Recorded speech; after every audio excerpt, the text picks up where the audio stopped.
The year is 492 BC. The first Persian invasion of Greece has begun, led by the Persian king Darius the Great. His goal is simple: punish the city-states of Athens and Eretria for supporting the cities of Ionia during the revolt against the Persian rule. Darius's campaign had failed in 490 BC at the legendary Battle of Marathon, in which the Persians had an embarrassing defeat. We've already made a video about the Battle of Marathon, so we won't get into much detail this time. Darius dies in 486 BC because of health issues, and his son Xerxes I becomes the new Persian king, determined to finish the job his father had started. Don't forget to subscribe and click the bell button. In the year 480 BC, Xerxes starts the second Persian invasion of Greece. The Persians were very proud of their superior elite cavalry, while the Greeks prided themselves with mastering the phalanx warfare. The Persians used all sorts of weapons and relied mostly on cloth armor for defense. Greeks usually wore an armor named panoply, which was made of full bronze. Others who couldn't afford it wore something called linothorax. Linothorax is a modern term, but since it is widespread, we'll use it in this video. Some sources claim that linothorax was made from linen, but it is more reasonable to think that it was made from thick leather. On their heads, they wore a style of helmet commonly known as the Corinthian helmet, and on their legs they wore greaves. Their primary weapon was the one-handed spear, and in the other hand they carried a shield named aspis. Around their waist hung a sword which was used in close combat. The Greeks heard of the incoming Persian invasion and chose the Spartans to lead the unified Greek army. The Spartan Council of Elders doesn't want Sparta to go to war, since the Spartans hated the other Greeks and the other Greeks hated the Spartans. They also feared that their slaves named Helots would rise with the army gone. Helots sometimes outnumbered the Spartans 7-1. The Spartan king Leonidas decided to fight without the approval of the Council of Elders. He took 300 men as his personal bodyguard and led the Greek army to Thermopylae, where they would face the Persians.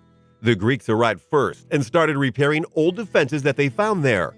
They lit a lot of fires in order to generate a lot of smoke so that the Persians wouldn't see their numbers, and they had a good reason to do so.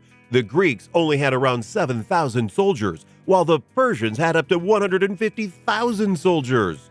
The Greeks had short supply lines, while the Persians had to rely on shipments and supplies that had been brought in advance. They had to choose between fighting or starving.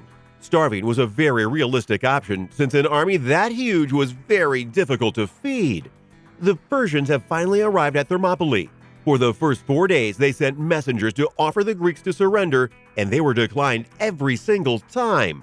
On the 5th day, Xerxes sent his most expendable troops to defeat the Greeks, which he had underestimated. They failed. The Persians lost tens of thousands of men, while the Greeks lost very little. On the 2nd day, Xerxes sent his elite troops, the Immortals. The Immortals got their name because there was always 10,000 of them. If one of them died, he would be instantly replaced. When the Immortals attacked, the Greeks pretended to fall back, only to make the Immortals break their formation. As soon as that happened, the Greeks got back into their formation and slaughtered the Persian Immortals. This time the Greeks have lost a bit more men, but the Persians have lost tens of thousands of their elite units. While all of this is happening, the Persians showered the Greeks with tens of thousands of arrows, but the light arrows had no effect on heavily armored Greeks. Since the battlefield was so tight, the Persians couldn't use their elite cavalry or their superior numbers to their advantage. The Greeks, on the other hand, only used a third of their army to fight at a certain time, while the other units were in reserve, resting and swapping places with tired or wounded soldiers. In the ancient times, if you had a significantly bigger army, you could do several things.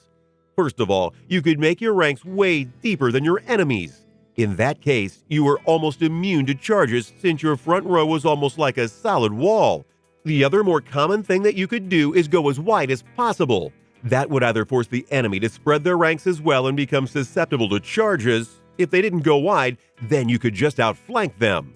If you had a bigger army, you were able to take bigger risks. Unfortunately for the Persians, their large army didn't matter when it came to Thermopylae. The story says that Ephialtes, a Greek farmer, told the Persians about a tight road that led behind Greek lines. The story might not be true, but the fact is that it was only a matter of time before the Persians found the road themselves. The road was guarded by Phocians, who, upon seeing the Persians, withdrew and prepared for the battle. The battle never came. The Persians just ignored the Phocians and went behind the Greek lines. The Greeks have decided that the best decision was to fall back. Since the Persians had their elite cavalry, a rear guard was chosen to give their lives so that the cavalry couldn't charge the retreating Greeks.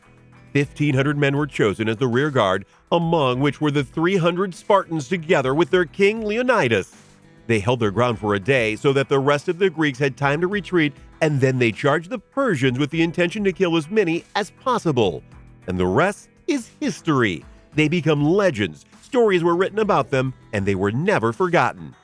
If you've made it this far, we recommend you check out our top 5 military disasters of the ancient world. Also, don't forget to like, share, and subscribe. We'll see you in the next video.